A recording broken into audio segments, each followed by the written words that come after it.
নেপোলিয়নের ভাষায় তোমাদেরকে বলতে চাই, তোমরা আমাকে 5টা মিনিট সময় দাও, আমি তোমাদের কমপ্লেন স্টোরির ফুল মার্ক দিব। আচ্ছা চলো, আমি কি শুধু কথার কথাই বললাম না আসলেই তোমরা পাবা সেটা একটু দেখে নিই। আচ্ছা, আমরা শুরুতে দেখো কমপ্লেন স্টোরির একটু আমরা কোনগুলো কমপ্লেন স্টোরিটা লিখতে পারবো, জাস্ট এই একটা তোমার হচ্ছে স্ট্রাকচারের সাহায্যে সেগুলো জাস্ট একটু আমরা দেখে নিব প্রথমে। আচ্ছা, তার আগে আমরা একটু বিস্তারিতই জেনে নিই। দেখো, কমপ্লেন স্টোরি তোমার লেখার জন্য প্রথমে হচ্ছে তোমার টাইটেল লিখতে হবে, তারপর হচ্ছে তোমার প্রশ্নপত্রের যতগুলো লাইন দেওয়া থাকবে সেই লাইনগুলো তুমি সুন্দরভাবে তুলবা। আর একটা কথা মনে রাখবা, কমপ্লেন স্টোরিটা তুমি 2-3 প্যারায় লেখার চেষ্টা করবা, তাহলে সুন্দর দেখা যায়। আর শেষে হচ্ছে একটা মরাল লিখতে হবে। অনেকেই মরাল লেখে না, বাট তুমি লিখবা, তোমার একটা ভালো মার্ক ইনশাল্লাহ তাহলে তুমি পাবা। আচ্ছা দেখো, আমরা কমপ্লেন স্টোরির যতগুলো এই যে কমপ্লেন স্টোরি যতগুলো আছে এগুলোর দেখো প্রধান উদ্দেশ্য বা মেইন যে জিনিসটা সেটা আমরা দিয়ে দিচ্ছি। দেখো এ থার্স্টি টু, এটা হচ্ছে ওয়াটার নিয়ে বা পানি নিয়ে হচ্ছে একটা কাহিনী।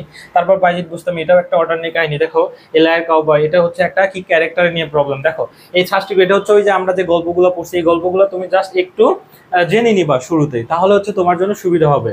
দেখো এই থার্স্টি ক্রো, এটা হচ্ছে অর্ডার নিয়ে যে একটা কাক হচ্ছে তৃষ্ণার্ত কাক ছিল, সে পানি খাওয়ার জন্য একটা তোমার হচ্ছে কলসের ভিতরে কাকড় ফেলে সে পানি পান করছে। এই এই যে মরাল যে গল্পগুলো বা মরাল যে থিঙ্কগুলো গল্পগুলো, ঠিক আছে, এগুলো জাস্ট প্রথমে তুমি জেনে নিবা। তারপর হচ্ছে দেখো আমরা হচ্ছে গল্পগুলো একটু জেনে নিই। দেখো দ্য ফলোয়িং স্টোরি গিভস আস, এটা কিন্তু হচ্ছে অ্যানসিয়েন্ট স্টোরি, এটা কিন্তু ক্রিয়েটিভ স্টোরি এখানে ভুল দিয়ে ফেলছে।